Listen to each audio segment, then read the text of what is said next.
Hello, my name is Olivia Athalas. Today I will be discussing Clearview AI and the data privacy concerns raised by its use, as well as strategies for responsible use.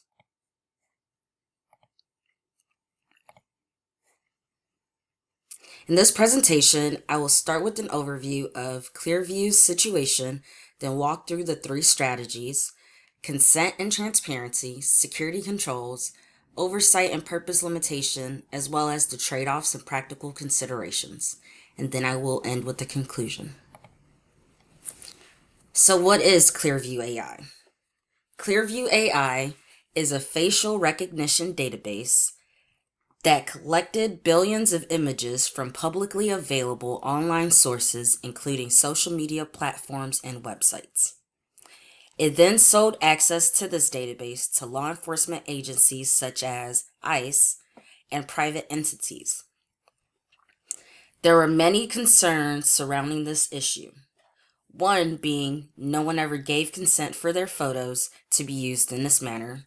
And the second was a major privacy concern under Illinois' Biometric Information Privacy Act, otherwise known as BIPA, and California's Consumer Privacy Act, otherwise known as CCPA. In 2024, Clearview reached a $52 million settlement, but continued providing services to law enforcement because there's no federal biometric privacy law and state laws vary widely. For our first strategy, consent and transparency should have been the main focus of Clearview.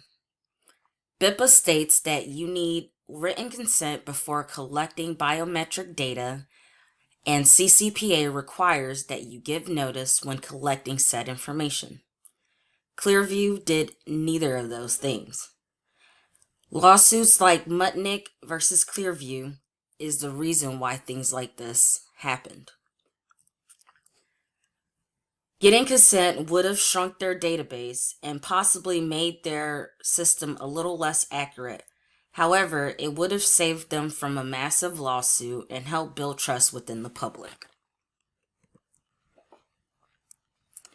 As for strategy 2, they needed stronger security. In 2020, Clearview admitted their client list was stolen in a breach, and if you're selling this to law enforcement, that's quite a big deal. The thing is, security is just more than encryption. Frameworks like NIST Cybersecurity Framework and ISO 27001 outline things like detection, response, and recovery.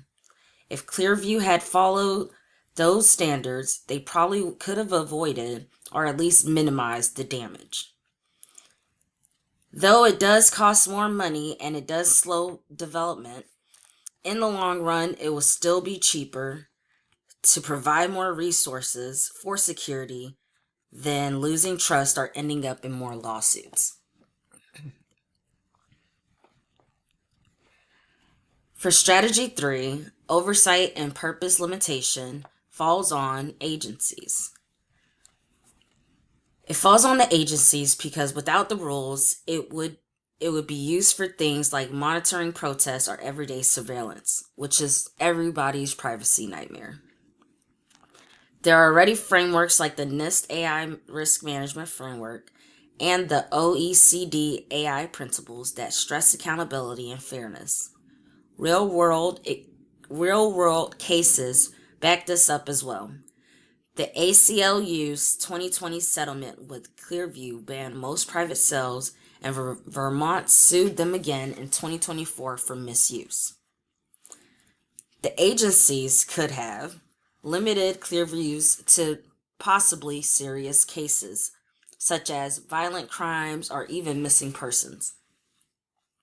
They could have set up independent oversight boards and could have required post-use audits, kind of like how they use for the wiretap requests to be reviewed.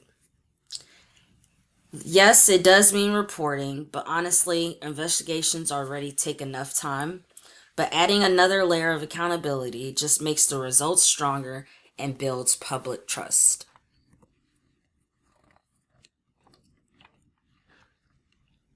So as far as for the trade-offs, consent and transparency may reduce data set size, but it does strengthen compliance. As far as security, yes, it does require more resources, but it can prevent costly breaches. And oversight adds to reporting, but it does improve accountability and legitimacy. Overall, these trade-offs are far less damaging than a risk of unchecked surveillance.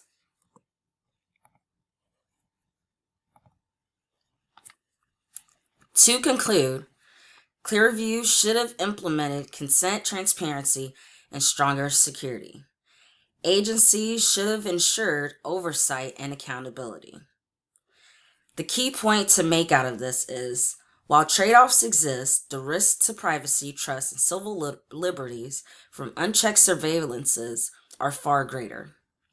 Ultimately, AI can help protect public safety, but without security guardrails, it risks becoming a tool of mass surveillance. These strategies provide the balance that we should be using and that we need. And here are my references.